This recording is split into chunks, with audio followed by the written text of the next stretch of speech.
திருவிழாவின் இறுதி நாளில் படுகளம் நிகழ்ச்சி நடைபெற்றது.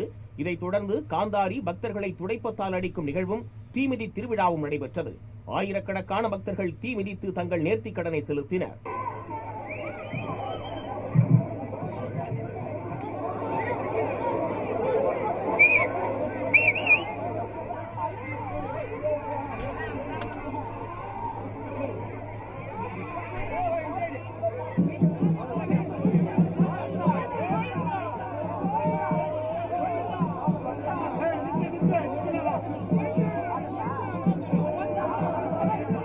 ரொம்ப பழமையான கோயில், அம்மனோட கோயில், ரொம்ப சிறப்பு வாய்ந்த கோயில். குழந்தை வரம் இல்லாதவங்க, திருமண வரம் கேட்கிறவங்க எல்லாரும் வந்து கோயிலுக்கு வரலாம். கோயிலுக்கு வந்து அம்மன் கிட்ட வேண்டிக்கிட்டு அவங்க நினைச்சது எல்லாமே அம்மன் நடத்தி கொடுப்பாங்க. இங்க வந்து படுகோலம் வந்து நடத்துவாங்க. படுகோலம்ன்ற ஒரு விழா. அது வந்து அம்மனோட மகாபாரத போர்ல இருந்து தழுவி எடுக்கப்பட்ட ஒரு நிகழ்ச்சி. இது ரொம்ப